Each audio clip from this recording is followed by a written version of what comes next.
Sorry about that.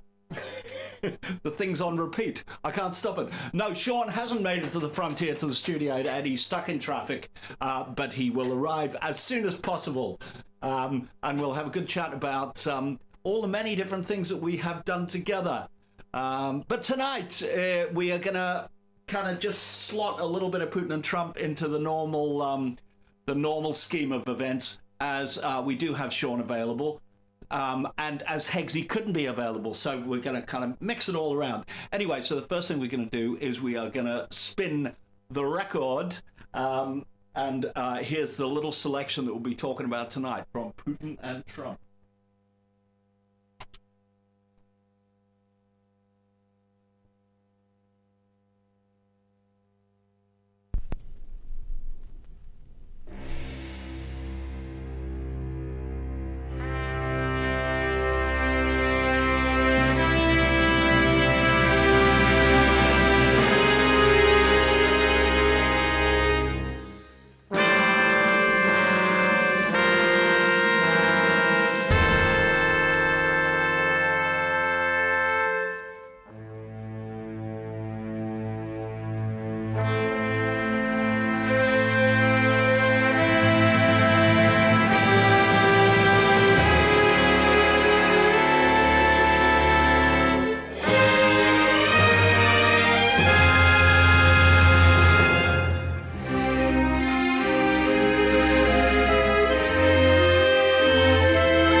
I could get a train, I could get right away from here and never come back again.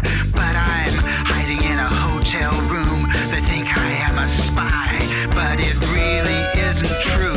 I was just passing by.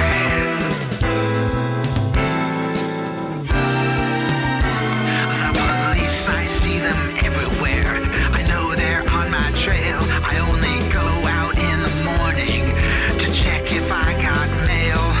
I met a girl who said she knew what I had come here for, but when I said I was a Chrysler, she threw me out the door. When there's no place to go, in a strange town and the schemes are gone, might as well go home.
The blue skies above you, someone who loves you, though the world around is cold and gray. Any insurrection is just a matter of perception. Keep a smile, no matter what they say. It It's no sin to wear a grin when you're under attack. if they try to pin you in. Or use alternative facts. That's it, keep the blue skies above you. There's someone here who loves you. We love us. I'd never throw you under a bus. Oh, no, no. We love us.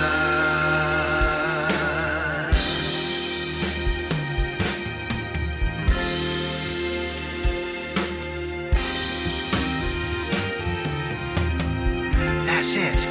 That's it.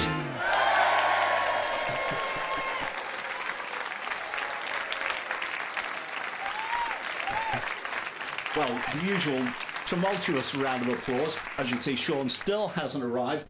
And also, I've forgotten to do something. And I didn't want to do it was on screen because it would have messed everything up. But I just need to start Google Chrome because I'm going to take you to something on YouTube, on my YouTube channel. And this is an excerpt from a concert I did a couple of years ago.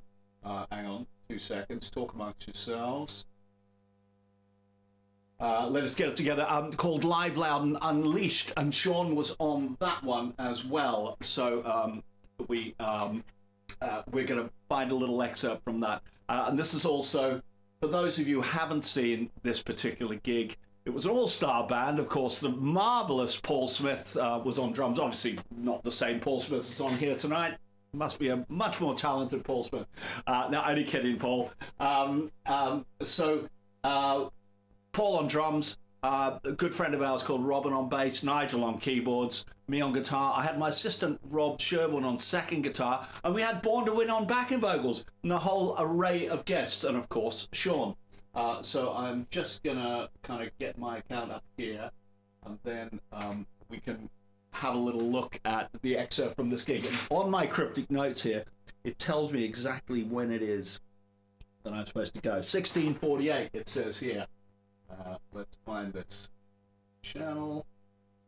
Any second. Live, Loud and Unleashed. That's about it. So what did we say? 1648. Let me find it first.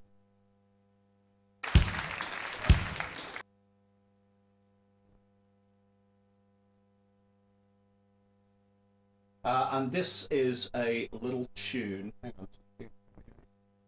Something like that, anyway.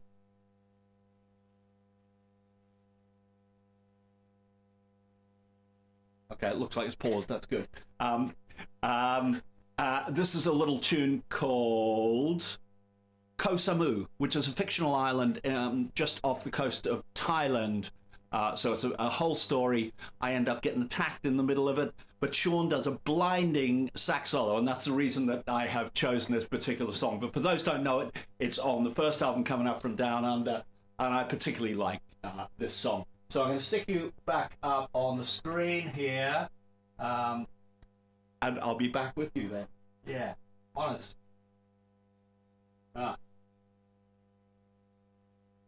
You'd never believe how long it took to get that together. Now, I would like to actually introduce Sean. Sean's been on quite a bit of the night, on and off.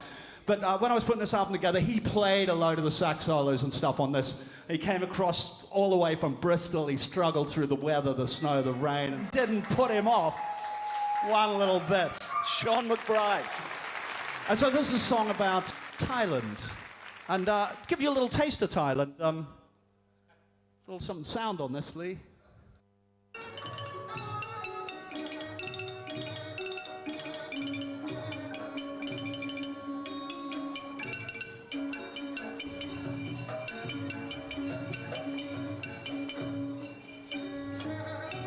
Look at that. It's mesmerizing, isn't it?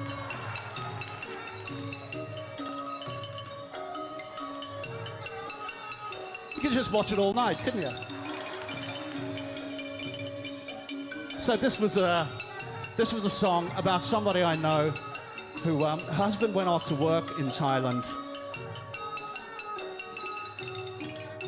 And he was kind of ringing up and saying, oh, I'm really missing you. I'm really, really sorry I can't come back this time, or I'm a bit delayed or whatever. And she didn't think anything of it, and then she started putting a couple of things together. And anyway, you'll see how the story works out, I guess.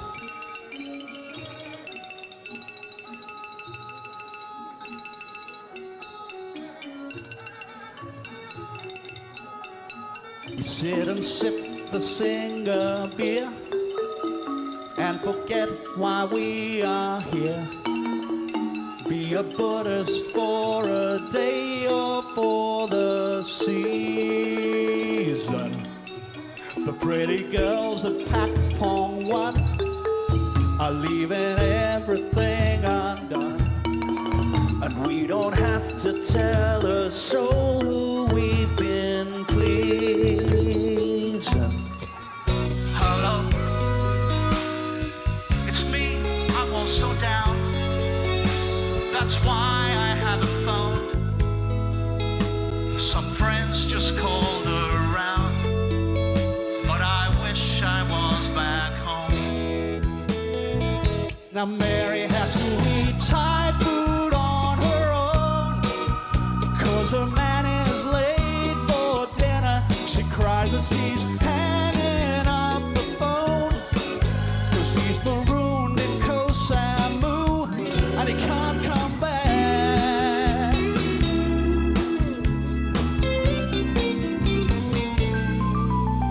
Now he's stepping off the plane and feeling suddenly ashamed. He doesn't know just who to blame or what to expect here.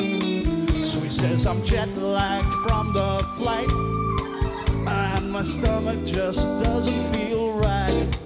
Then if she stays awake all night, she won't suspect him. But Mary couldn't eat Thai food yesterday. The lime and lemon tasted bitter. She thinks about what she's gonna say. What did he do in Koh Samui? What did you do in Koh Samui? Go on, confess to your crime. I wanna know how many times. Oh, was she prettier than me? And I wanna know, did she do it for free? Go on, why don't you try to make me understand? Did it make you feel like a mouse?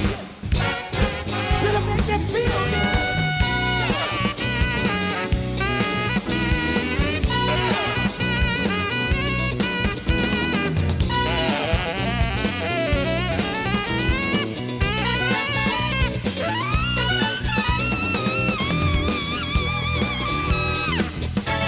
Did she seem upset to you?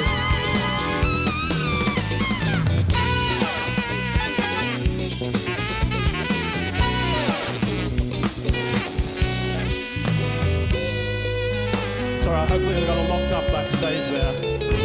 I'll talk around later, she'll be alright.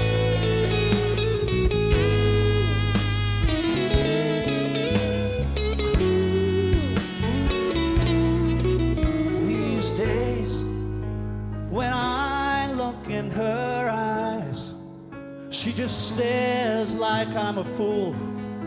Okay, I apologize. Now what more can I do? But Mary doesn't eat Thai food anymore, because she's broken all the dishes. Calls out as his key won't fit the door. Catch a flight to Koh Samui, take a hike to Koh Samui. Get on your bike to Koh Samui and don't come back. Don't come back, you son of a bitch. Don't you dare come back.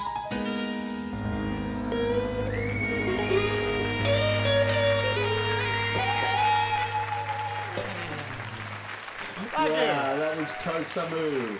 That was a bit of an epic, wasn't it? Oh, Sean's just arrived. That's good. Because, yeah, I was going to show some early pics and stuff. Come in, Sean. Okay, no worries. Yeah, it was a little bit of an epic to do, but then, it's a bit like the last show. They're all epics, really, aren't they? I think what we're going to do is we are going to grab probably the competition question, as that seems like a good thing to do. Let's put that there. I will need that again in a little bit. And the competition question, now this, as long as it's not Rick Lovering that wins this competition again this week, we're going to try and give the same prize, which is a mock-up of the American album Coffee in New York. And we have actually been working a little bit on the new version of Everybody's Gotta Learn Sometime that's going on there. Not another version, you say, but yes, another version. It's very similar to the original, but it does have some differences. You know, it's for the first time we actually have the guitar solo on there. So it's much more like the live version that we do. So that's quite interesting. So, yes, assuming that it's not Rick, that you don't win this again, if not, we'll find you another prize. Simple as that. I'm going to grab the competition question up here on the screen. Let's pop it up there. And so, Putin and Trump the musical this is about. The first section of the Cold War Overture is a mashup of two different pieces of music. Which ones? Okay, the first section of the Cold War Overture is a mashup of two pieces of music. Which ones? And for the tiebreaker, what is the second part based on? What's the second part based on? And you may have a listen to that. I may need to give you a clue a little bit later on as to what exactly I mean by that. But let's have some wild guesses first. That would be fun. We can see you floundering and you can send it off. Okay, the first part, Baker Street, and the second part, I Want to Hold Your Hand. There we are. Okay. So you will have guessed that Sean is in the building. Oh. Very nice to see you. Thank you so much. I was just showing the intro from the first concert we did, the Live Loud and Unleashed, where I was saying, and Sean, he made it through the rain and the snow to get here, and it's been a similar trial by fire tonight, hasn't it? Trial by traffic tonight. Trial by traffic, yeah. But nothing drastic. Just just pollution and ruining the Earth's atmosphere and climate change and burning fossil fuels. Horrible. Just that stuff. Our camera is there, by the way. I know this is all a little bit weird. Yeah. You can talk to me if you want. But who am I talking? If I'm talking over there, though, who am I talking to? You're talking to these people here. So I've actually put your laptop there so you can see who's coming in. Okay. Now these are pretty much all regulars. I'll give you a rundown of who they are. Hang on, I might need my glasses for this. Yeah. Paul Griffin. Hi, Paul Griffin. Paul Griffin, who co-wrote Get to the Frontier, which you know very well. And I've shaken his hand. Yes, of course you have. Yeah, Paul Griffin is there. Rick Nicholas was also at the gig last Saturday, and Rick is another guy that I've written some stuff with, recorded some stuff with. Okay. Rick Nick. Yeah, well, you can call him Rick Wick if you want.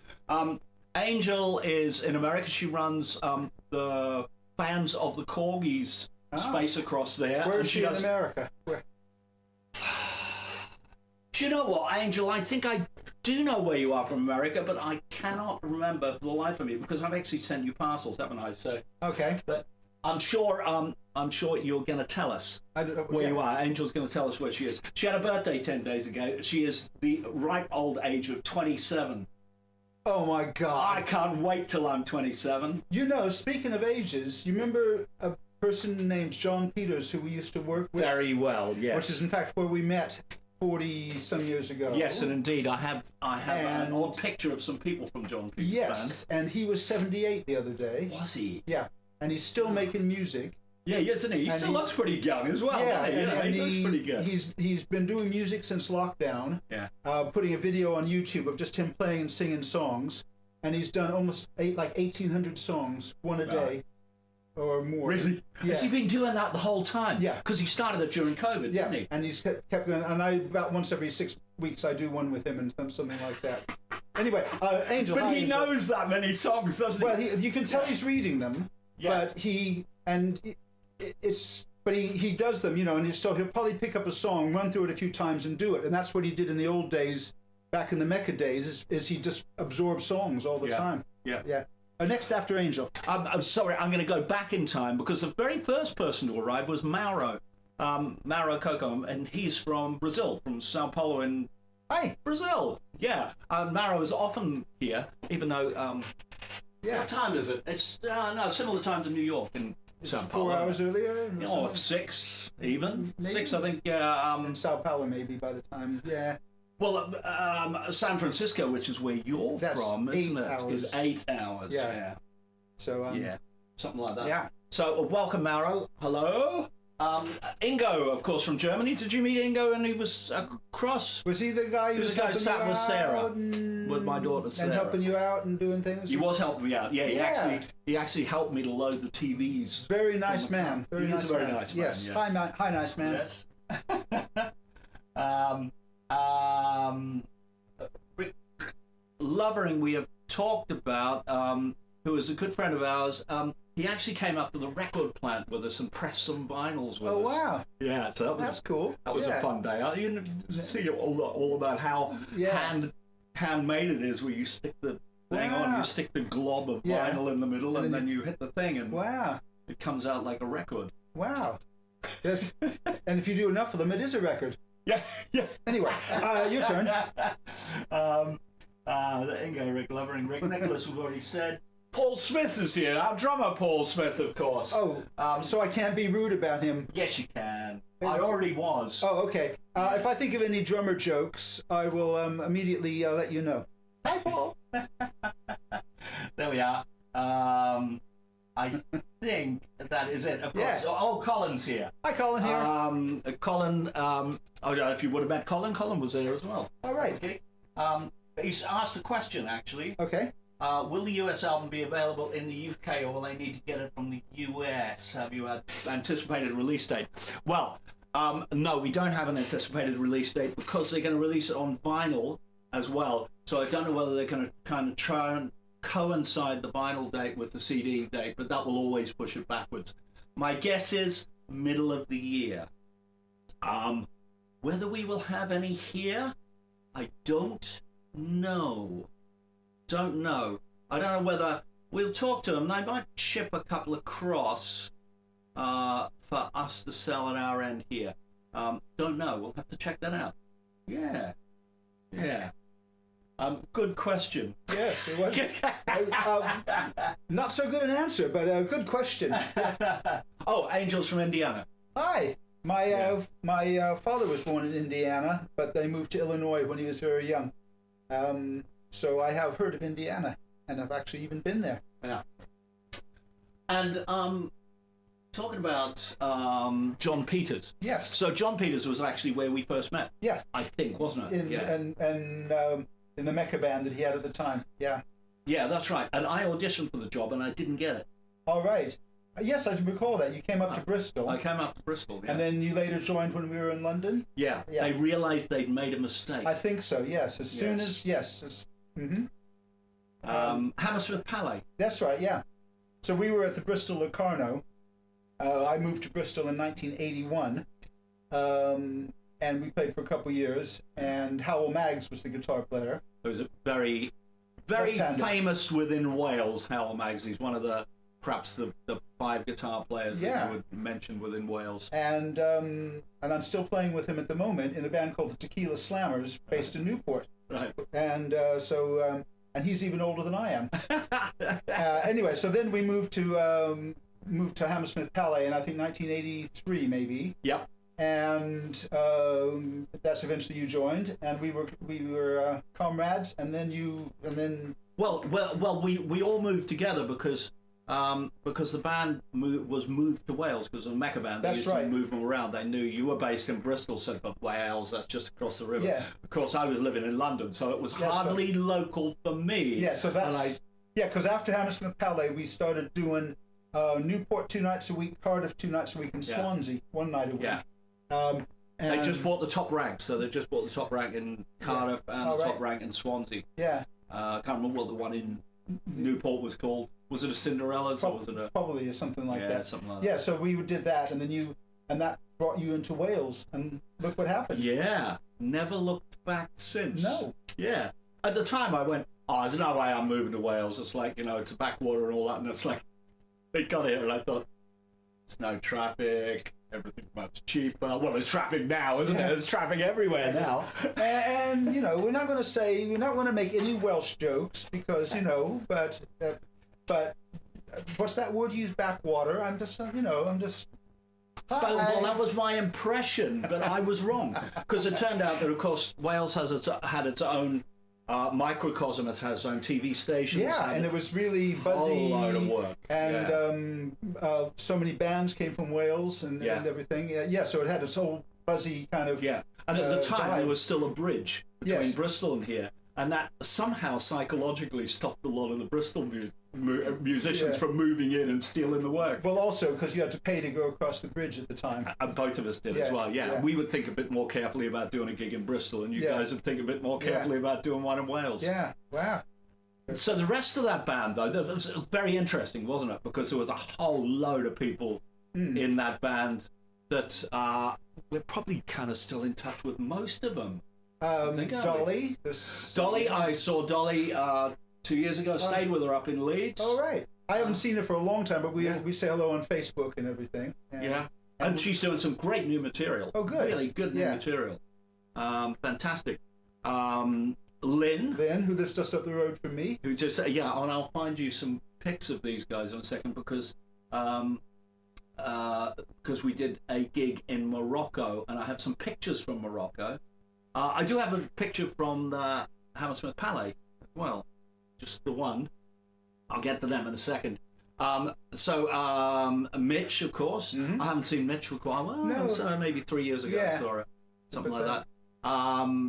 Drummer, of course, Petey. His health isn't very good these days. Isn't it? He's the brother of Julian, who plays bass in the Tequila Slammers. But Pete has not played for a while. I saw him just before Christmas. He came out to a gig we were playing in Newport, and he's such a nice guy, and he still had his vibe and everything, but he hasn't played for a while. But on keyboards at that point in the Palais, was it John Mortimer? Yeah. So John did one of the Morocco trips with us. And I'm still in touch with him. In fact, he was commenting the other day on a Facebook post that I put up. He lives in Hamburg now. Yeah, he lives in Hamburg. He's a Hamburger. He's lived in Hamburg for a good 20 years. Who else? Of course, Mike on trumpet. Yeah, Mike. And you on sax. Yeah, and Mike's moved. I think he lives in the New Forest now, but we just used to do Christmas cards, and it's kind of, it is 40 years later, but it's kind of drifted apart, you know, and so I don't know what he's up to, but...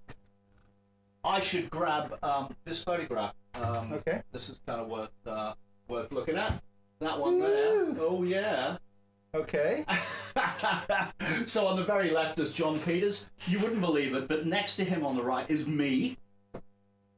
Looking pretty, looking exactly the same as I do now. Yeah. Dolly next, down the road, and then there is John Mortimer.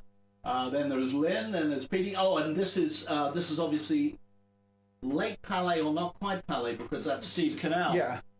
Who was at the time Dolly's partner. Yeah, and also as a keyboard player. But, and that bearded gentleman right on the right is you. Yeah. And no mic, so I assume he took the pick. And also that one. Similar. Can they see it? Yeah, stick it up to the camera. It's the same group, but can you see that? Oh no! I tell you what, keep it there. Down a bit. Yeah, that's it. They can see it now.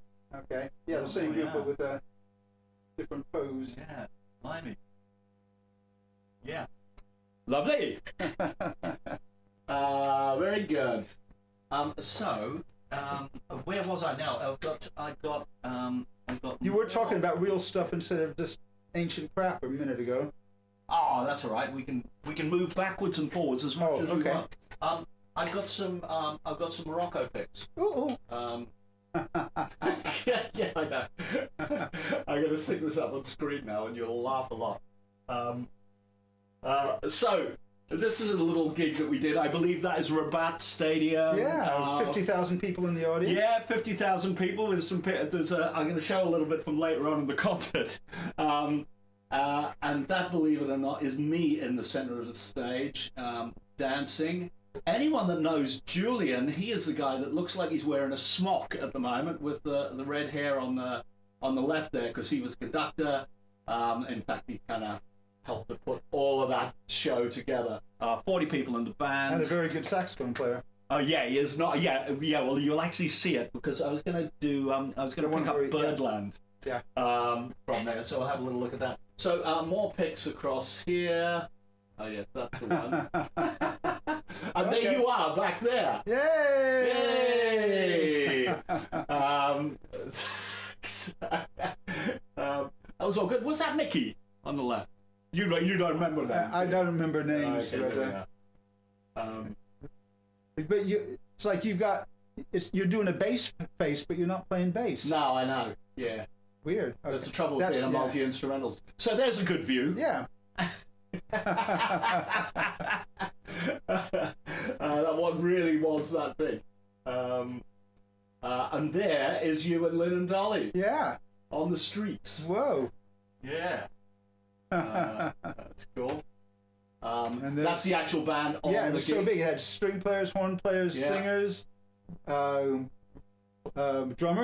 Yeah. There's at least one ex-girlfriend of mine in there as well. And lastly, featuring Sean McBride. Yeah. And have you got the picture of 40 years later of me playing, dressed with my red hat, playing flute? Yeah, well, I think we've seen a few of those. Yeah. We've gone to a few of those. Yeah. That was pretty Moroccan. Yeah, pretty Moroccan. So I think what I'm going to do right here is I'm going to grab the Morocco thing, because the band were really good. It must be said, it was all top players. You listen to the brass players, they're off the scale, really, and you're one of them. Yeah, I was off the scale, man. I went to Morocco and I was off the scale. Yeah. I understand. Yeah, we're all off the pay scale, really, weren't we? Well, there's that too. That was it. So just give me a second. Nice to see I'm just this. going to find the Hassan Ididir Spectacular. So I'm just going to find the exact timing of this, because it's a damn long concert. Yeah. 1 minute 11, it says there. Give me a second, I'll just get it set up. Oh, and that's it. Yeah, right around 1 hour 11. somewhere around there. I'm going to stick it up on screen.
Well, that was something, wasn't it? Yeah, that was a bit of a big gig, that was. Yeah. And running around the stage like that, yeah, and not falling off, that's pretty good. Yeah, because it was quite a thin walkway, that was. Yeah. Excellent. Yeah, a bit of a blast from the past. We did, I think I did 3 years there, but I think the third one only lasted 4 days or something. So you didn't miss very much. Yeah.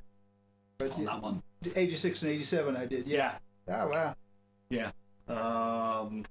I mean, other mates on there, Brent Keefe was on percussion, but he did drums. Then he did drums the second year, didn't he? Did he? Dave Adams only did the first right. year. Yeah, he did drums the second And year. it was Ashley Slater playing trombone on one of the years. Second year, Second I year. think. I remember Ashley saying to me, it was about 4 days in, and he went, sorry, I haven't talked to you very much. He said, the last guitarist that I worked with was a real ass. He said, so I thought you probably would be as well. Little did he know. Ashley Slater was in Loose Tubes That's at right, the time. yeah. And But he then went and became like a soul singer. He had a pop hit. Yeah. I can't remember the name of the band, but it was, Yeah. And he lives over in Europe now. Does and he? he's still producing and making albums and then living the life and everything. Yeah. And we sort of say hello on Facebook. Well, I haven't seen him for 40 years and whatever, but still enough that we sort of say hi to each other and everything. And yeah, he's a monster musician. Monster musician and a producer, and very A-list and that, because Loose Tubes was very, that was like the top of the tree of that era of jazz and everything. Yeah. I'm so glad I didn't get into jazz though. We would have to work so hard to keep up with them guys.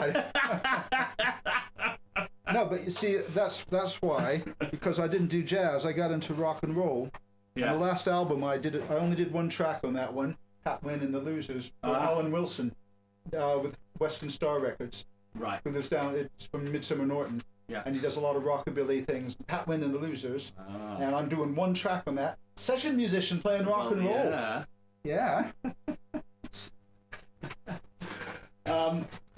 I think we're gonna get into a little bit of Putin and Trump, the musical. Sorry, I don't want to do that. Sorry, I just want to minimize it or something like that, please. Of how it began. Oh yeah, sorry. Interesting. There's been a guess, which is not a million miles off, but still not correct. So please keep guessing. Have some more guesses. Maybe just take a crafty 30 seconds to just have a listen to that beginning of the overture and go, what does that remind me of? Because once you know, it's bleeding painfully obvious. It must be said. Earworm. Once you know. But then I wrote it, so I know. Yeah. So Putin and Trump the musical, it started as a joke. It started as a complaint. Well, it's still a joke, really, isn't it? The whole thing is a bit of a joke. It started with Good Old Days of the Cold War. And I'd written the chorus for Good Old Days of the Cold War. And I think I played with the guys. We were down on one of Mike Reed's Heritage film shows. And I played it to them while we were just waiting to go on. And everyone went, oh, wow, that's a really good chorus, isn't it? We should do something with that. And it wasn't until we got into the ALienated Nations recordings that we kind of finished it off. James came in and co-wrote. James came in and wrote the verse to what I already had there. And so that started. But whenever we played that, or whenever we played the video for it, I'd always said jokingly, it's from Putin and Trump the musical.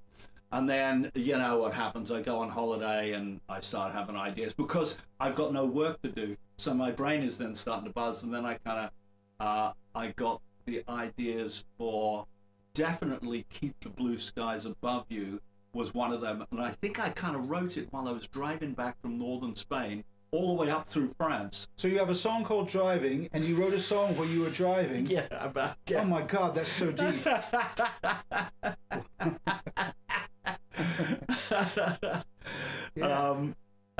So that was it. I was trying to think, but there was another one that got written very early on. I think it was just after I got back from that holiday.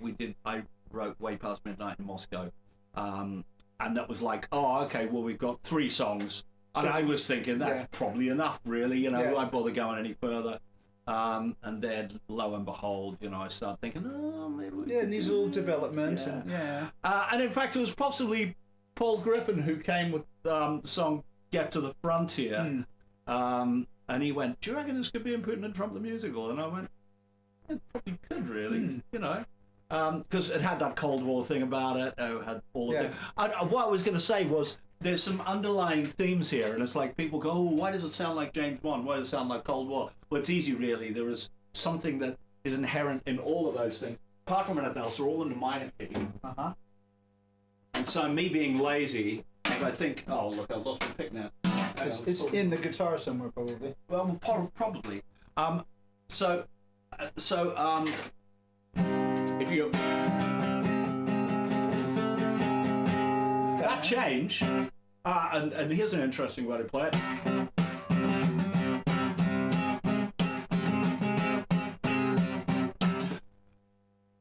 That is the James Bond thing.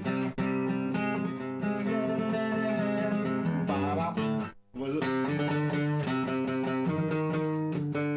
And that change is technically C minor to A flat with a C bass.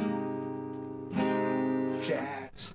And so when you think, oh, let's get back to the good old days of the Cold War, that's exactly what that change is. You're all adrift at sea.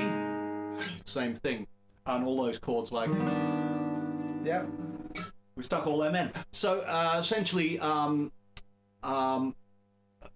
Get Back to the Cold War, a lot of them have that thing in it. I think Get to the Frontier does. Yeah. Has all of that in it. And that's how you do it. Simple as that. There's a couple of other chords. That one. Just a bit of an augmented. Stick one of them in and you make a song sound like James Bond immediately. Then they got written. I think there's one missing, isn't there? Oh yeah. The very last thing to be written was Alienated Nations. I knew that I was going to call my album Alienated Nations, and I thought it was childish not to have a song called Alienated Nations, and I thought, well, Alienated Nations has to be from Putin and Trump, the musical. So that's why it ended up in there. And even though the musical isn't like 20 minutes at the end of my album, that's like bonus tracks in a way, I figured the only place for Alienated Nations to go was in there. So that's where it ended up. Yeah. I'm going to grab up the Sonar songs. We're just going to have a little look around stuff. Obviously, we've got the Cold War Overture, of which the quiz question is about. Maybe we should reiterate the quiz question. 2 seconds. I'm just going to put it up there. Oh, no, I'm in the wrong place. What? Quiz question. Going back up on screen. The first section of the Cold War Overture is a mashup of 2 pieces of music. Which ones? And for the tiebreaker, what is the second part based on? Okay, so here's a little word of advice. It doesn't have to be third-party tunes. Just think about any tunes. What does it remind you of? Once you know, it's painfully obvious. You'll kick yourselves. You'll kick yourself hard. I don't know. So I'm going up here. We're going up to Sonar songs. This is all orchestral, so I'm going to stick this up on screen.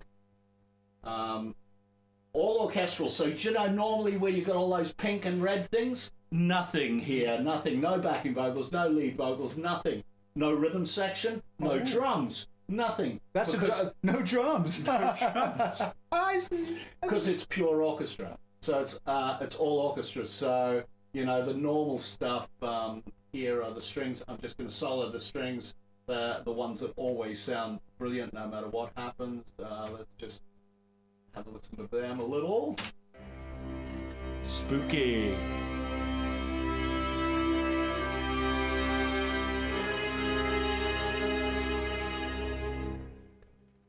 And then the horns fill in that bit. It does come back, honest.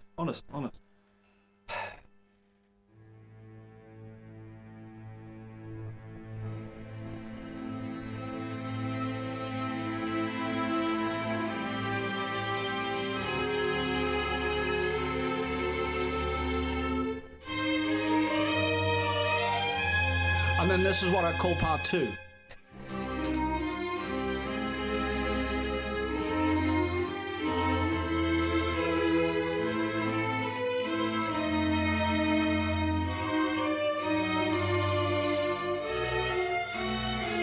Etc. Down below here, there are bits of woodwinds and horns. I'm going to do the woodwinds and the brass all together because they make more sense together. And so they form the real deep stuff. Oh, sorry, I've got conflicting solos on. Let's try that again.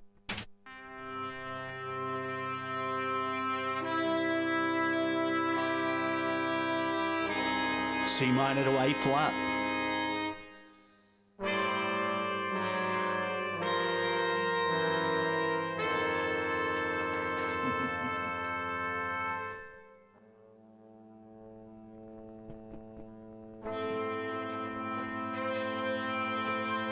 Flute.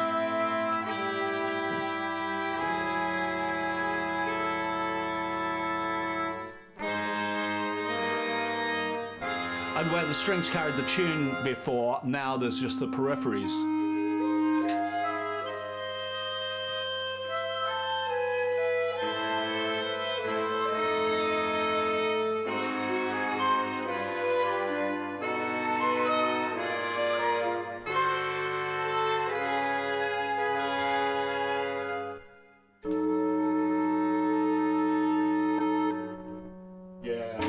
Lovely Cold War chord to finish. Have you ever figured out how to write that chord down? Nope, I don't do chords. It's like it's C minor major 7th with a 9th. What would Buddy Guy do in that case?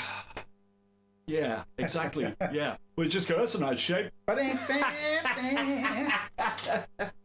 Yeah, but it's the weirdest chord to write. I've never really figured out how to write it down because all of the regular ways of writing chords down, you go, no, there's a note missing there, or that misleads you. You know, it's like you can't call it a C minor major 9th because it's like, yeah, it doesn't work. Anyway, so that is a Cold War overture, and with the quiz question, you should have been gleaning some knowledge from what you were hearing there, because yeah, there we are. Paul G, as I said, stop thinking third party, a little closer to home. There we are, because Paul's made another couple of guesses. Oh, no. Another couple of guesses. Come on, let somebody else join in. Even Rick Lovering, even though you keep winning far more than you should, you can join in too. There we are. I'm going to grab another Sono song up here. Here we go with, this will take a second to load up, because it's all a wee bit slow, because we're loading up about 1 million things at once. Let me find it. What was I going to do? Oh yeah, I was going to do Get to the Frontier. Mm-hmm. Paul G, this is one of your shining moments.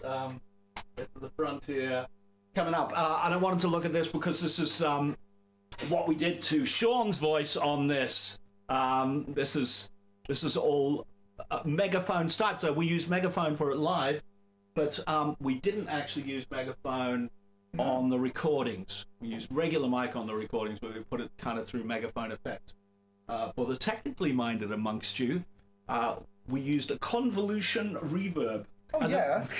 So it basically means it's a reverb that uses samples of things. But it's not just a reverb, it's a convolution player.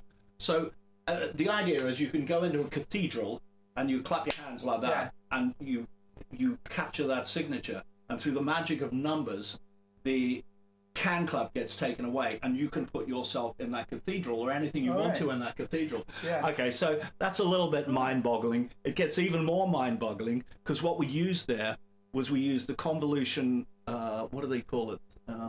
We used whatever it was. From a telephone. Oh, right. So it's the signature of the telephone that we've superimposed onto our expensive mic. Which compressed the sound and made it sound. Yeah, it's like it physically put the sound through the telephone, you know, and then we mixed and matched it a little bit. So there we are. I am gonna load this thing in here. All sorts of issues, and that All the people who know this program are going, what are you doing? He doesn't know what he's doing over there. What are you doing? He does. Yeah. Well, yeah, I kind of do, but only after getting it wrong 3 times.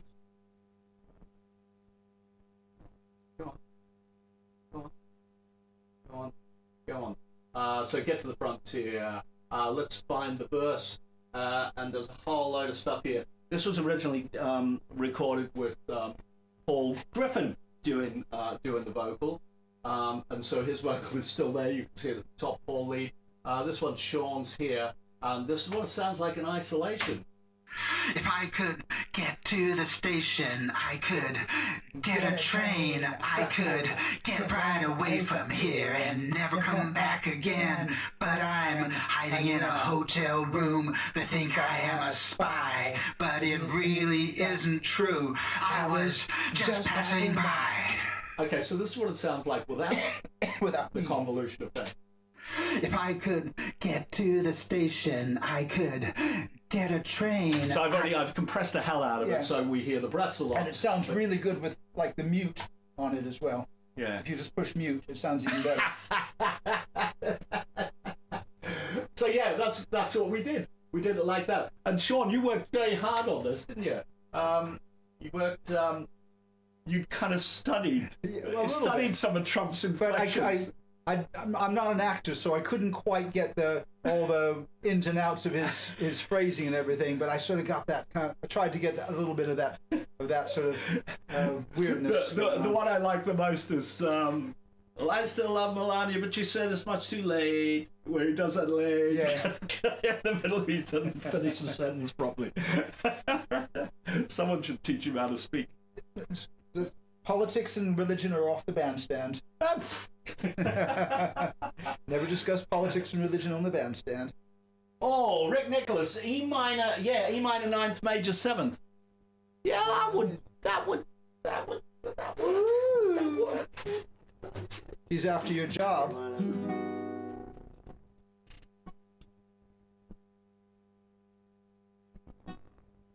Yeah, because it is an E minor 9th, you know. Oh, sorry. I was just seeing. Yeah, it does. Yeah, I think you're right. I think that is how to write it. Correct. Well done. Well done. Yeah, he's after your job. Yeah. Very good. If I'm caught. Oh, sorry. I'm just seeing any more.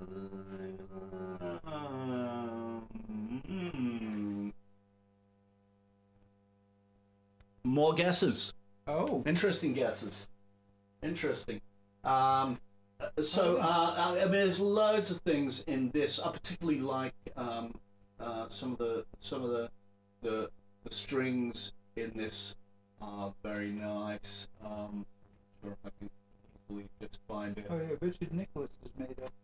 Yeah.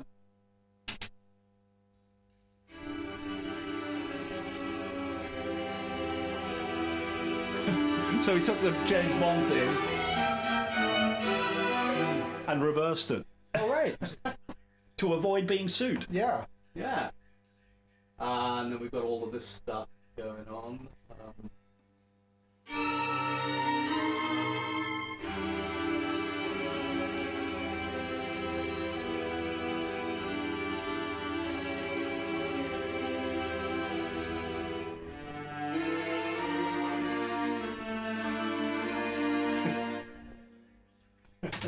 Very nice.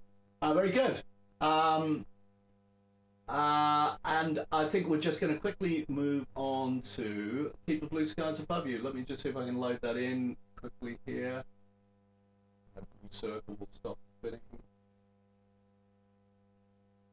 We don't normally skip through this. We normally just do one at a time, but these are kind of short songs. Yeah. So I figured we'd look at the ones that you were on while we're here. Thank you. Yeah. But also they sort of lead into each other, and there's and so Yes. Yeah, they're not just random songs. They're all songs that go together, or orchestrations that go together.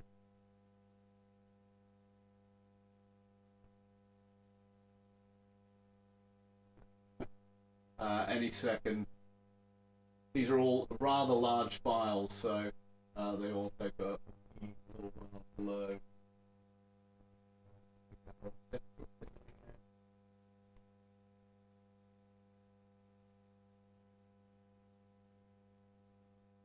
And of course, this is done in the style of an older jazz idea.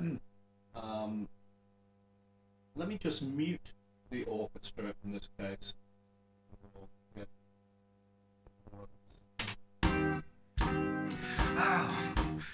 Oh, those girls look so nice. Hitch it up. Hitch I it tell you what up. we're doing. We're hearing a click track.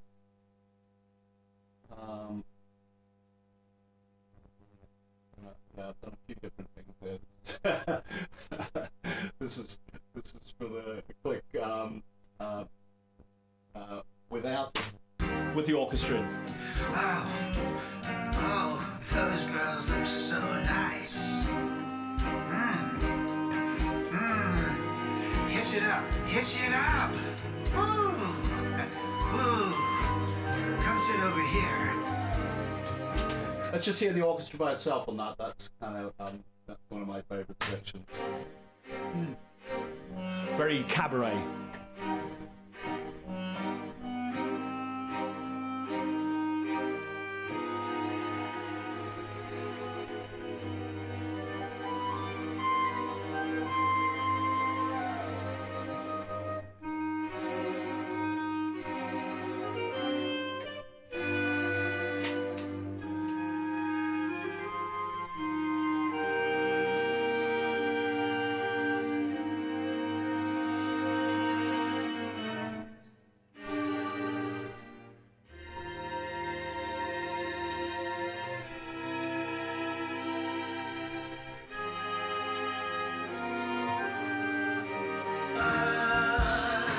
I never throw you under a bus.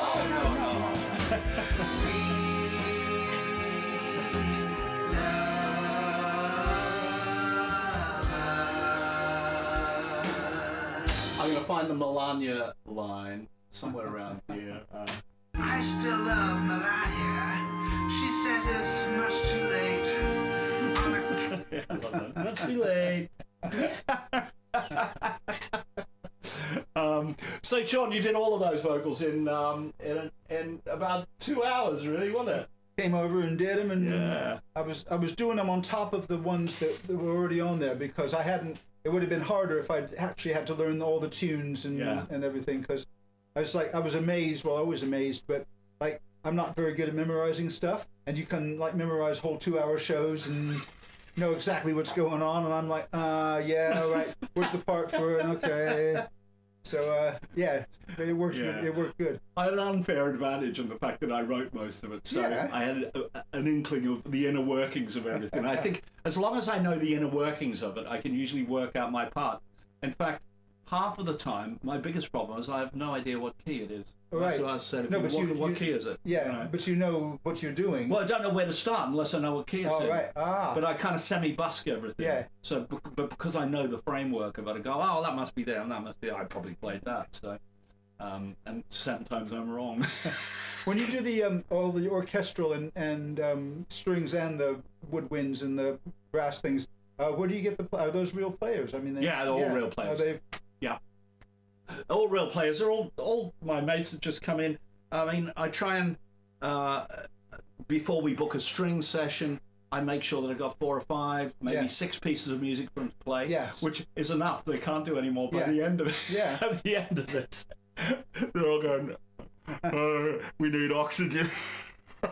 I just saw a thing. In fact, I signed an online petition. Again, not to be overly political, but evidently Cardiff University is shutting down a lot of its courses and things, and they might shut down the music college part of it as well, which is like the Cardiff Music College is one of those. all of the music, or practically all of the musicians that I use here, all went to the Welsh College. Yeah, and it's such a major, you know, unless you're going to London, it's the center of music study, of jazz study, of all kinds of and so many people have gone there, and they're talking about closing it down to save money. Yeah, a company sent me something the other day and said, hey, you can do away with your voiceover people, you can do away with your musicians by using this AI. Yeah. And, you know, I wrote back to him and said, you're everything that's wrong with the industry today. we should be protecting our industry, not trying to make a few extra bucks by putting everyone out of business. The thing is, technology has always guided things, whether it was tape, whether it was radio. I remember in the 80s, home taping is killing music, when people used to record radios off a cassette, and and I remember music was defined by the records, CDs were defined by the by industry and things like that. So it's always changed, but it just gets more and more. And then, as all musicians notice, there's fewer and fewer places to play, there's fewer and fewer opportunities. And then you look on YouTube and there's all these monster good musicians, like all these little kids who can go, and nowhere to play. And nowhere to play. And, it is concerning. But I mean, what can we do about it? I'm not sure. Isn't it just part of big business taking over everything? The fact is, a big business can use AI instead of using musicians. If they don't need to employ any. Even before AI was, a couple of years ago, they started replacing musicians with backing tracks in even in London musicals. They'd cut down from 20 musicians to 8 musicians in backing tracks, and that was, and things like that. And that's that's the top level of, so that's jobs gone and everything as well. So it's across the board. I mean, it's something that people have always said to me at the studio. But the studios are so affordable, you can have one at home. And do you find that that's affected your business at all? And actually, it hasn't. It hasn't, because what people can't do at home is they don't actually have the skill to know how to really use it. I mean, it's a lifetime's work, figuring out how sound works and how to get a good mix together and how. And you've been doing how to orchestrate a lifetime. Yeah. Because when I first met Al, when we were talking about them old days back in the 80s, when you were living in, and I'd come to your apartment in London, and he had a Tascam 4-track tape recorder, and we'd do sessions, and you'd mix everything, and you learned how to overdub and track things on a 4-track cassette, and still make things that sound, so when you got this, it comes all building up from that, and so that's it takes that learning to and the coming up from using tape, using traditional mixers, all of that sort of stuff, and it can all be done in the box, but it's very hard without having learned that initial idea of how it works. And I can do a mix very, very quickly, but unless you spent that amount of time on it, you wouldn't be able to do it that quick. In fact, a lot of people go, well, I was messing about and I tried this and I tried that and I'm not sure if it worked. And it's like, you should never be in that position. I'm not sure if it worked. It's like, it either worked or it didn't. Did it sound good? What's wrong with it? And I could probably tell you in a second what's wrong with it. You play it to me, I'll go, well, the relationship between the kick drum and the bass is wrong. There isn't enough click on the kick. The snare has no body in it, etc. For everything. The acoustic guitar sounds weedy because you have no bottom end on it. All of that sort of stuff. The mastering is rubbish. However, that said, sometimes, like a friend, a social media friend or an actual friend will do a home recorded or a demo, basically, even if it's in a studio. And because the material's good and the voice is good or the guitar's good or whatever, I will actually enjoy listening to that as much as a totally produced thing that I hear on the radio, because they've got the energy and the stuff. And you sort of think, okay, yes, it would be nice if Al or somebody had done that and got it all perfect, but the actual song and the presentation are... There are groundbreaking people who break all the rules. It's like Prince was an example. You listen to some of Prince's mixes and you go, man, that kick is so loud compared to everything. That shouldn't work. But it does, because he was a genius, but he broke a lot of rules and continued to break rules all the way through his life. And became very good at all of those things that he was a hack at before, but he might have been a hack, but he was someone who broke the rules in the best possible way. As Queen broke the rules when they did Bohemian Rhapsody, a 6.5 minutes, single. All those people that kind of went against the grain. Great. But I'm not the only person who noticed this. A few live music venues that I don't go out much, but like if I go to see somebody I know play around Bristol or something, and quite often the sound engineer, if they have like a pub, but they have a PA and a house engineer, and quite often these days the kick drum is, and even the bass, the bottom end is too loud in relation, so you can't, you know, it might sound nice, and in one respect you think, yeah, you know, I like feeling boom boom, but you think, no, this is not that kind of song that wants that, and it's almost like that's the modern mentality, is get that that, you know, and it's not the same as going to a blues 40 years ago and having 18-inch bass speakers in your face. It's you know, it's strummed music but with a boom on the bottom, and you think just bring it down a little bit. Or I know, we went to see 10cc in Bath a little while back, and the sound was brilliant, really good. Not too heavy on the bass end. It was enough. You could certainly hear the kick drum and everything, but there's a tendency these days, because they have big bass bins, to put loads of subsonics in. So it doesn't matter even who taps the bass drum, it's going to go. Which sounds cool in some respects, but not in terms of hearing a song or hearing a melody or hearing harmonies or and the biggest flaw of most sound engineers is they don't put the vocal loud enough. They concentrate so much on the snare sound. Oh man, getting the snare really cracky, and it's like, but I can't hear what the guy's singing now.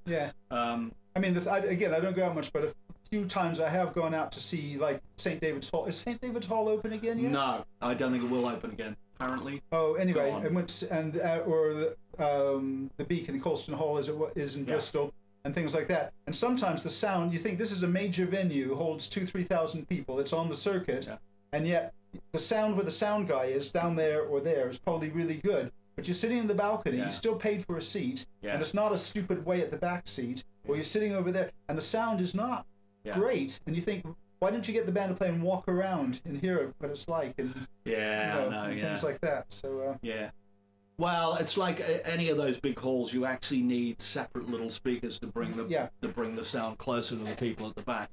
I think the sound. It seemed like the sound at the when we were in Bath was pretty good, though. Everybody liked that. Yeah. Well, you know, great rig there. And it was a small room, but great engineers. Yeah, he did a good job. You know, knew his room and things like that. So. Yeah, and he didn't flap very much, did he? That was good. Right, what you playing? Rig Lovering was looking at Sean's T-shirt. There's a Bristol band called I Destroy, but I suspect this is not for them. They are an all-female punk band. What are you saying? I Destroy Silence. With a saxophone. John, how did you get your Make America Great Again cap? Okay, well,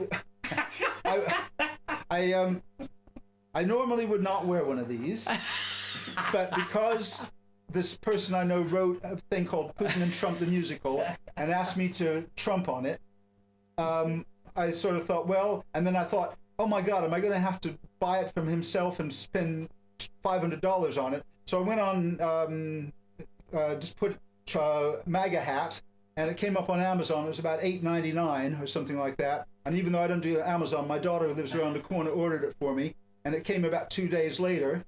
And it was actually quite. It's got the Make America Great Again. It's got the flag. It's got the redness. And for for $7 or $8 quid, it's pretty good, I thought. So and I would only. This is the only other time I probably will wear it. Unless we do another gig. Unless we do another gig, or unless I really want to scare somebody. But, I mean, I am investigating whether we could take it up to the Edinburgh Fringe. And in which case I would probably write a few more songs. Yeah.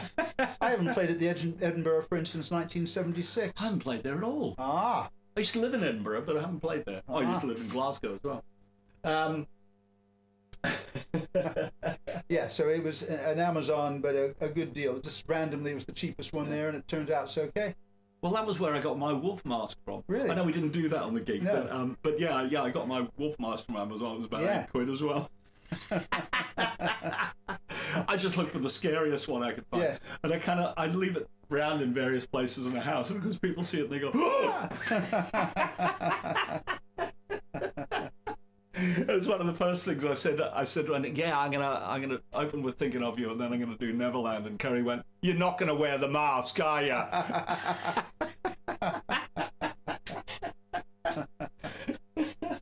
She wasn't too sure about my fat suit either with the Putin and Trump musical, but I thought it worked all right. Yeah, thought it worked all right. Yeah. It was a bit more distressing that there were a couple of pictures where after I'd taken it out, I couldn't tell. Oh.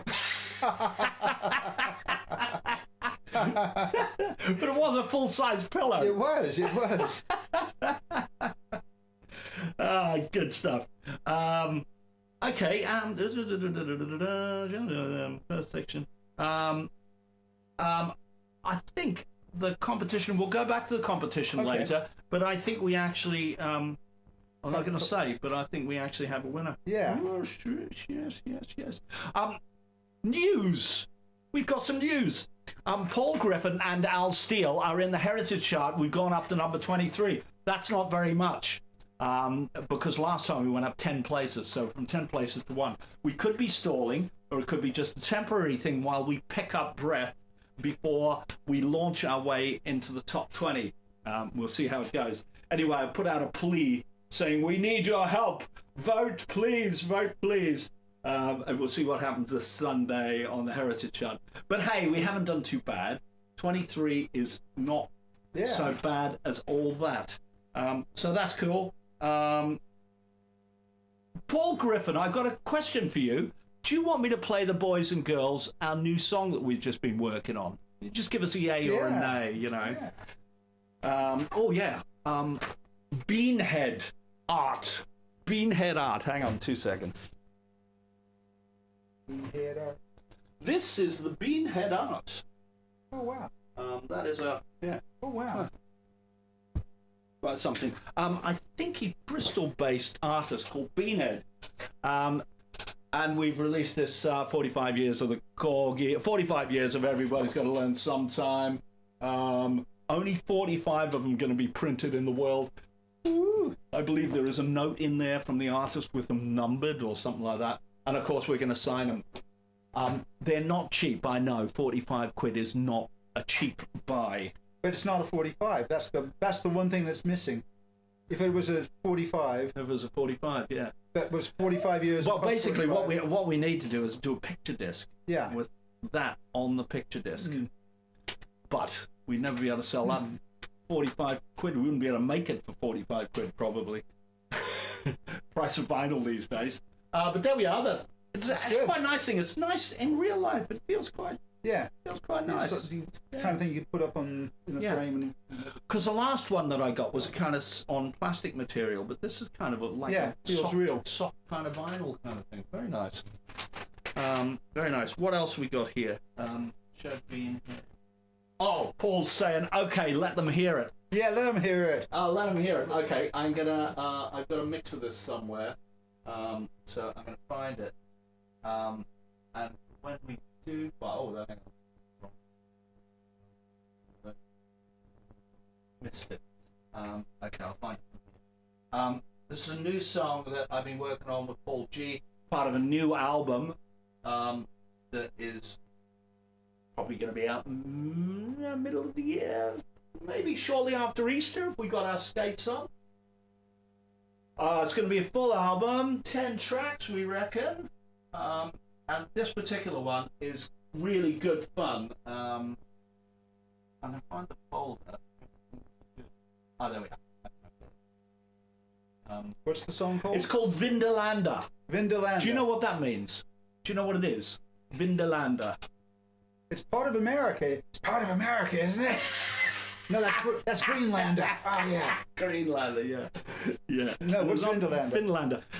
Vindalanda is the fort on Hadrian's Wall that the Romans built. Oh, wow. And so this is a little song about the Romans marching towards Vindalanda and bringing all of their things like latrines and, underfloor heating and all of that. And roads that don't fall apart and get roads that are potholes. straight. And don't have potholes. Have you ever driven up that road along Hadrian's Wall? It No. goes across to Newcastle. No. It just is straight. It just goes like it cuts through all the hills and mountains and everything.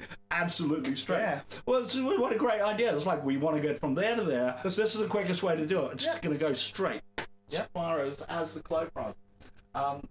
So this is Vindalanda. At the moment, it's me singing it. It's not Paul singing it, but it will be Paul singing it.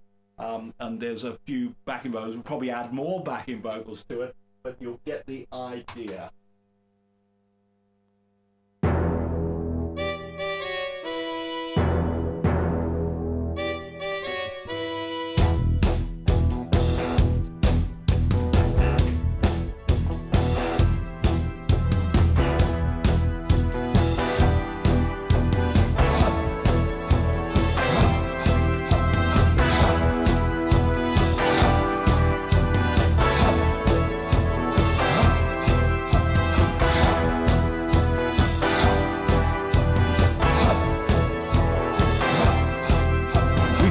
all the way from Rome. Now we're marching to the unknown, we're going to Vindolanda. We've crossed the sea from Gaul, now we're off to Hadrian's Wall, we're going to Vindolanda. There we shall guard far from our Mediterranean home, the northern frontier of the mighty empire of Rome. We'll hold the wall against the barbarian hordes at Vindolanda. Vindolanda. We bring civilization and style and the Roman military mile to Vindolanda. Hippocausts, latrines, and our agricultural scheme to Vindolanda. And the roads we Romans build will go on and on and on. Our language and our laws will last long after we've gone. Our legacy is something that no one can forget. As we say in Rome, I'll keep the name of that corn on habit. In Vindolanda. Vindolanda.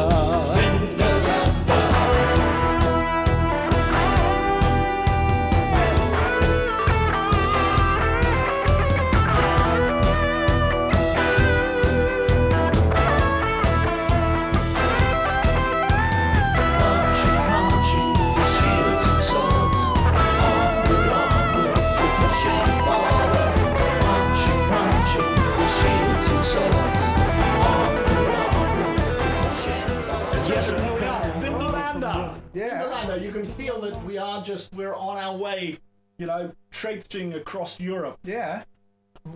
I mean, it's been a long time since I've had anything to do with Roman history or looked at it or anything. But a couple of years ago, Gene and I went to Naples on a vacation, and we ended up taking a little, sort of quite short, but a half-day trip to Pompeii. Oh yeah, yeah. This is before they discovered all the new stuff that they just discovered. Right, yeah. And the lady who took, so it was a little group, and you pay and you walk around, and the lady who did it obviously was really good at it. She had a routine and everything, but she did it very well.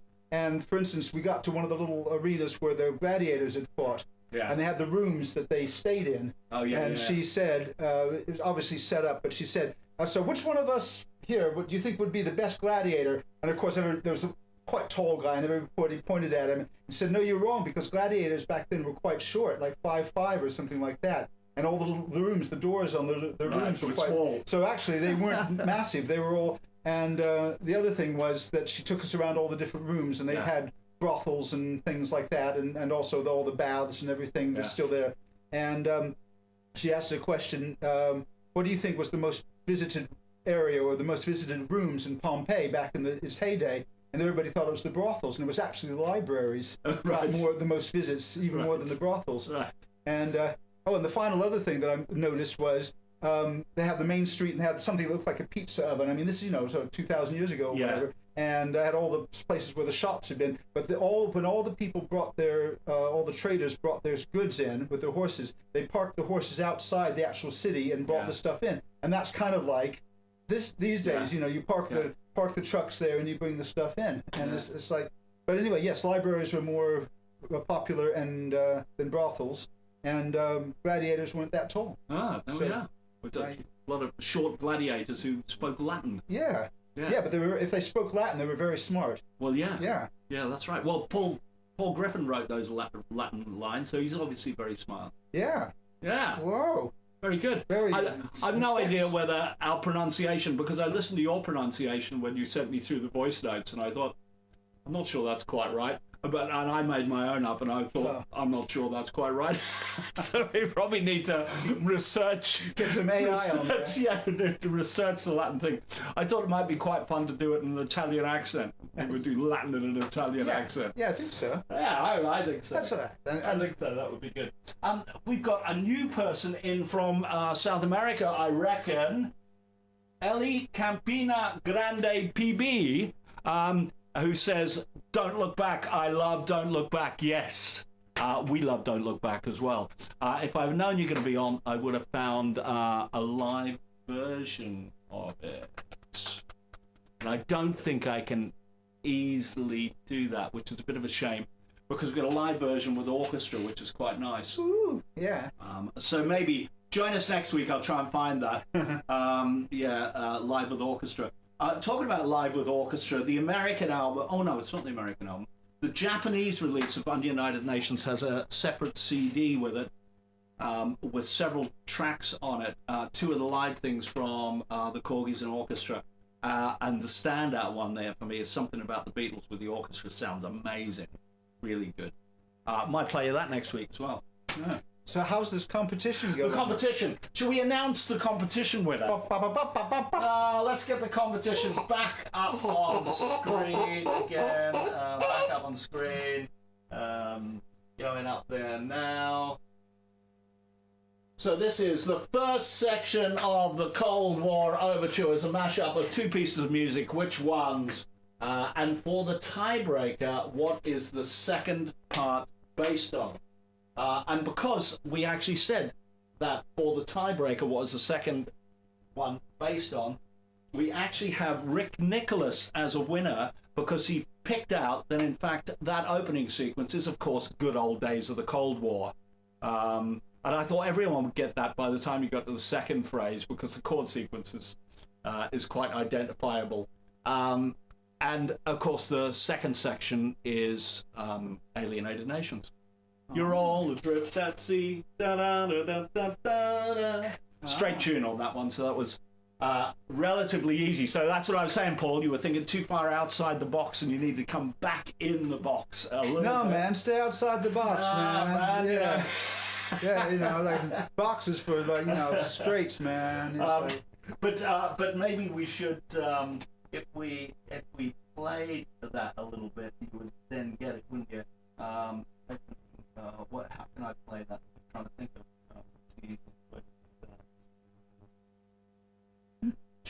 Oh, I've got it here. I'll do it here, but I will just take that. So obviously, Alsace Praxel, yes, correct. So we hit this chord.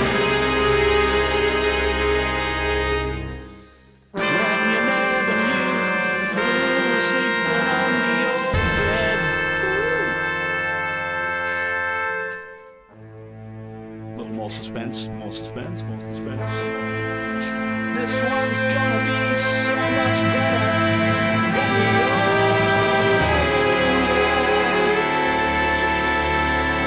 Let's get it. Hey, what do you say? You're adrift at sea. Your harbor to be found. It's how you can be.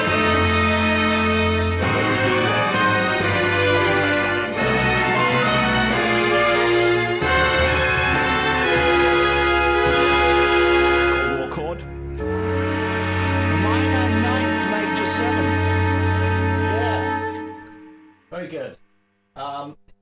So that is the answer. So Rick Nicholas, you're the lucky winner. And I will be able to actually send off a version of that now because we have a new version of Everybody's Gonna Learn Sometime. Do you want to hear a little bit of it? It's not vastly different than the old one, but the difference in this version is we finally have the guitar solo in the middle. Oh, sorry, I'll come back to us. Sorry, we've been looking at a blank screen there, which is not anywhere near as good looking as we are. Yes. Yes. Okay, so I'm gonna try and find this. Where is it? It's gonna be in Sonar Songs. It's gonna be in Korgis. I know it is.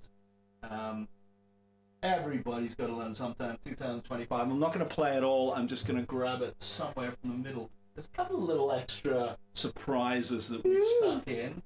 Only little ones. They're very subtle. But let's see what you think of this. Starts the same, but I'll spin it on in a sec.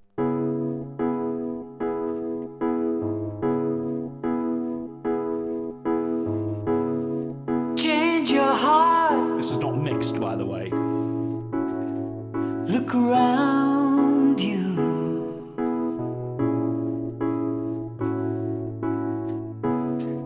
Change your heart. So confused inside. And this, of course, features our live streams, which arrive around about here. Every day. Oh, that's not. That's my new guitar. You know we live so.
that you can buy for another 45 quid.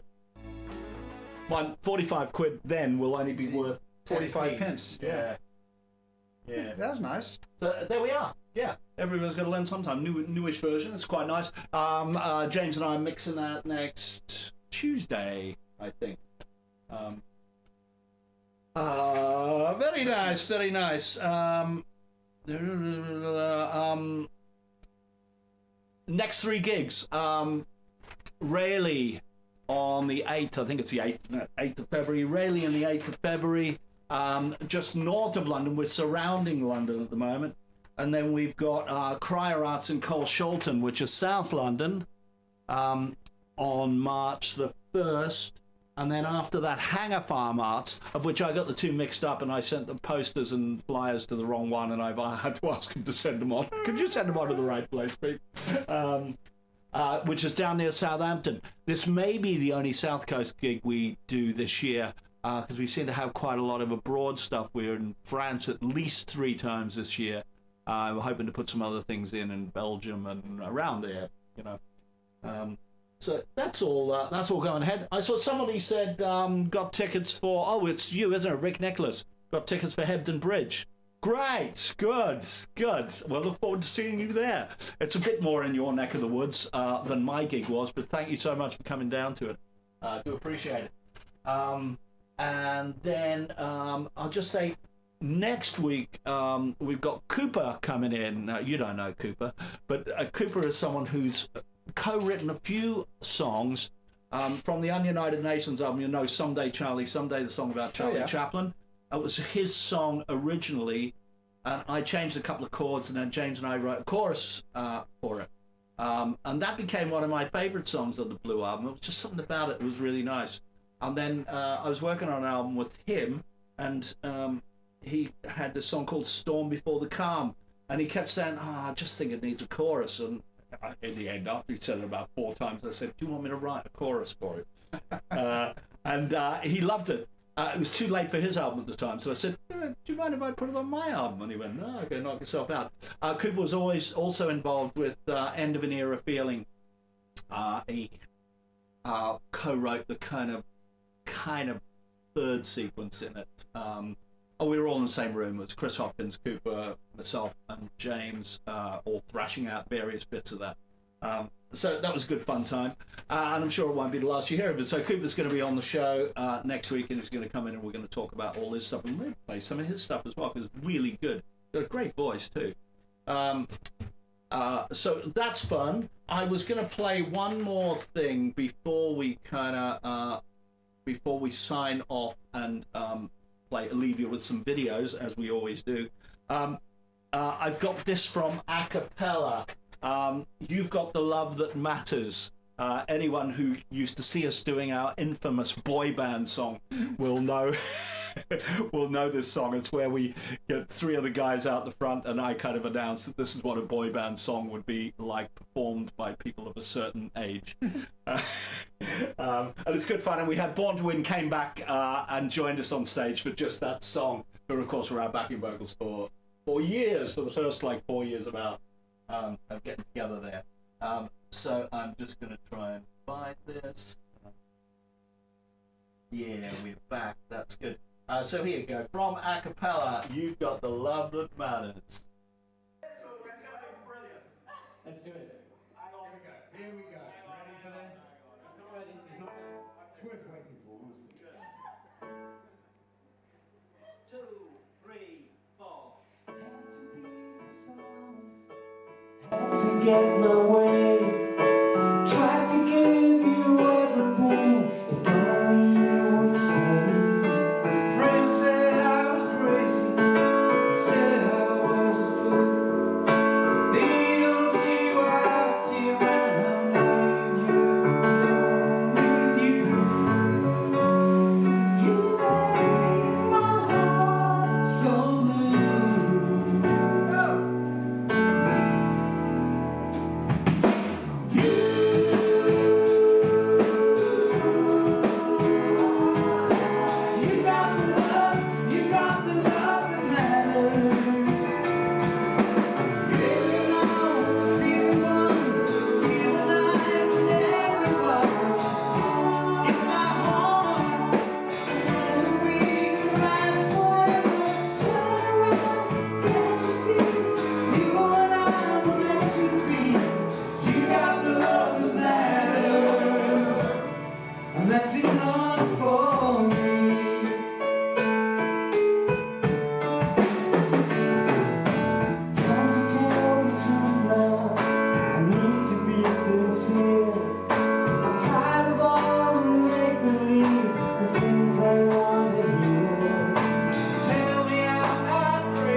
you see? We can make it.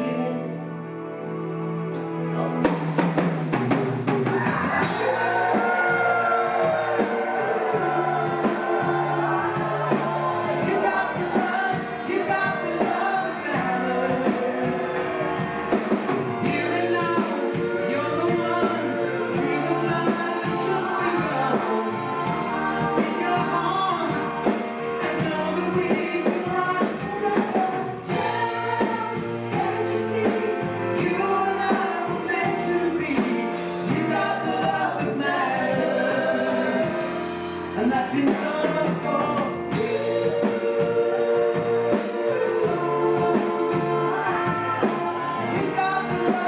You got the love that matters. Here and now, you're the one. Feel the life that just begun. In my heart, I know that we can last forever. Turn around, can't you see? You and I were meant to be. We got the love that matters, and that's enough for me.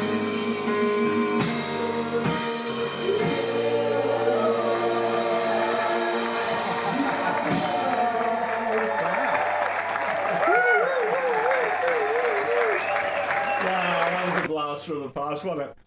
When was that? Last year.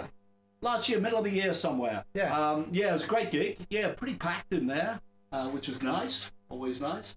And great to see Born to Win Again coming back and joining us for those songs. We still get together with them every now and then. What a great bunch of people they are. People saying, how are they doing? They're doing fine, but they're sort of concentrating on a whole load of business things that they're involved with at the moment. Michael Dimmick from Australia. Hi, Mike. How is it going? I'm glad you enjoyed my new album. Thank you so much. Australia time. Gosh. Yes, you're up early. I think you're up early in the morning. 12 hours earlier or something? Yeah, no, 10 or 11. So, 5 in the morning or something like that. Yeah. Yeah. 6 in the morning. Thanks for joining us, Michael. Brilliant stuff. I'm glad you enjoyed the album. Great stuff. Okay, I think we're kind of done. Thanks so much for joining us, Sean. I know it's a long way across from Bristol at this time of day, especially. It's less than having to fly to Morocco or Australia or Edinburgh or. Yeah, we'd never do that again, would we? No. But you're saying we might go to Edinburgh, so That would be lovely. Yeah, it would be great to do it. I mean, I was on holiday and I bumped into someone who's one of the kind of controllers for Edinburgh Arts and whatnot, and so I'm going to send him up the Putin and Trump the musical. He was showed a big interest in it. Yeah. Because we were sitting around looking at the art for my gig, the Steele Friends gig, of which Kerry had already been scathing about my type fonts. Yeah. And saying, it looks like play school writing, and I'm going, yeah. Yeah, hello. She said, it looks really childish, and I went, yeah. Yeah, come on, we're artists. Right. Picasso looked childish. My granddaughter draws like Picasso, come on. And we passed him across the car, and he went, yeah, she's right, that's rubbish. She said, that's rubbish. Okay. And then he's looking at it, he's going, haven't said that. He said, now I'm looking closer, I'm changing my mind. I'm just seeing this Putin and Trump the musical in the background there. And he said, Edinburgh Fringe next year, maybe? Yeah. So I'm going to tap him up. We'll see, he might not have any pull at the Edinburgh Fringe whatsoever. But Carl, if you're listening, we want to do it. Make it happen for us, buddy. Make it happen. Okay, before we... have you got another... What have you got here? Yeah. You have to grab your guitar. Okay. What key do you like to play in if you're making up a blues? Making up a blues. Well, what keys you got? Whatever you got. Whatever you want. Well, I mean, blues is E, I normally go for E. You've got an E there. No, but that means you play in B, so I have to have an A. Oh, okay. Well, we can do whatever key. No, is A any better? No, you be an E. Yeah. And I'll be C, and then we can make up a little, or you can sing a little blues about... about whatever.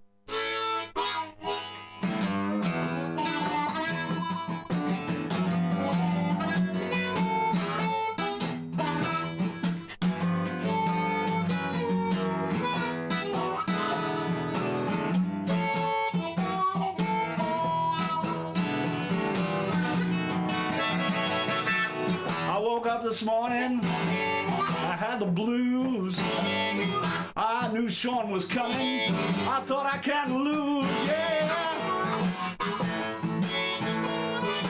It's another live stream day.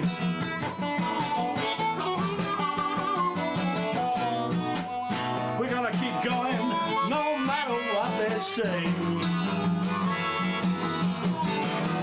Well, I woke up this morning and Al wasn't there. I looked around and I just didn't care, 'cause I knew I was gonna see him later on today. But I'm seeing Al and everything is okay. Sean!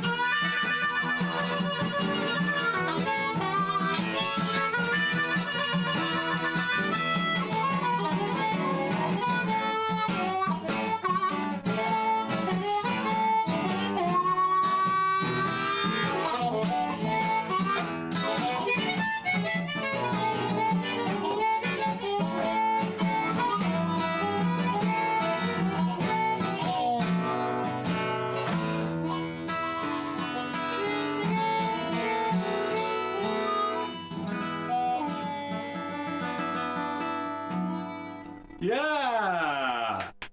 Finish with the blues. Well done, Sean. Brilliant. Hey, I'll tell you what, I loved what you played on Good Texas Leather. Oh, right, yeah, that worked out. That was just random. I was just listening to it and thinking, oh, yeah, that'd be... That just sounds so great. So great. Nice one. We're going to leave you with a selection of videos. This is Putin and Trump the Music featuring Mr. Trump, Make America Great Again. Yeah. I'm working on it. I'm working on it. We're gonna call it the Gulf of McBride. Yeah. Thank you so much. See you next week. Bye. On screen.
I could get a train, I could get right away from here and never come back again.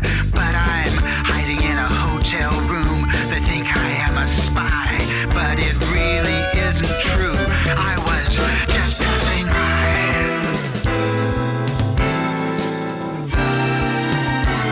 The police, I see them everywhere. I know they're on my trail. I only go out in the morning to check if I got mail. I met a girl who said she knew what I had come here for, but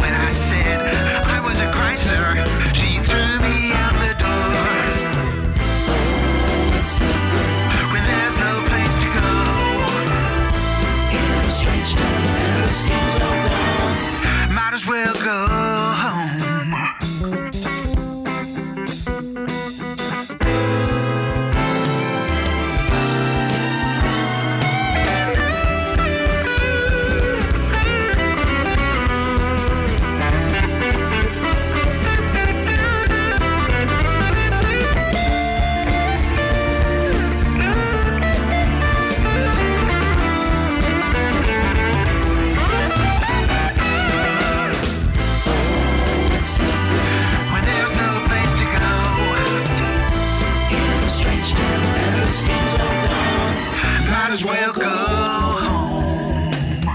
Yes, I'm a suspicious fella. It's really wearing me down. My money's running out. I know I gotta get out of town. Tomorrow I'll take the local train, a branch line to the frontier. I'll travel through the mountains, go home, and never come back here. When there's no place to go, In a strange town and the schemes are done. might as well go home. In a strange town and the schemes are done. Might as well go home. No, I'll never come back here. No, I'll never come back here.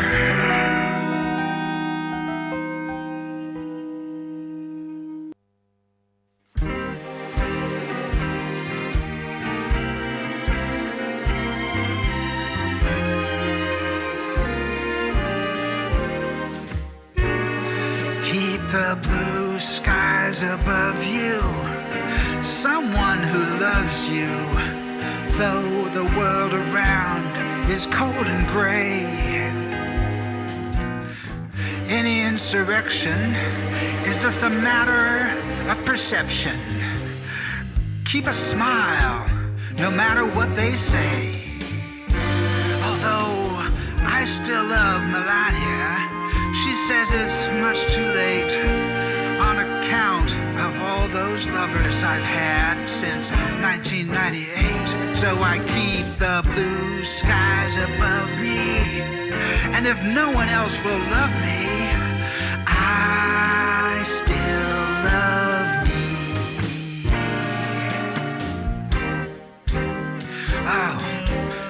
Oh, those girls look so nice. Hitch it up, hitch it up. Woo, woo. Come sit over here. That's the best nice ever. It's no sin to wear a grin When you're under attack, if they try to pin you in. or use alternative facts. That's it, keep the blue skies above you. There's someone here who loves you. We love us. I'd never throw you under a bus. Oh, no. We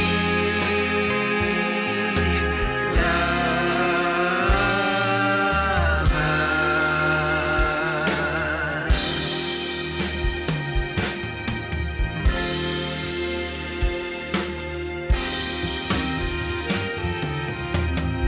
That's it. That's it.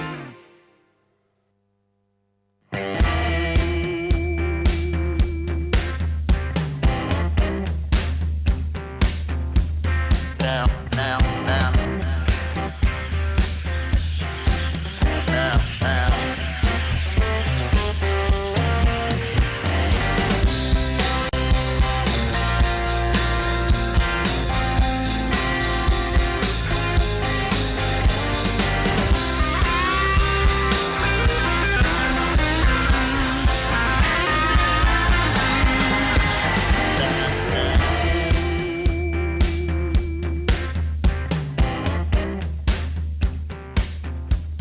Now.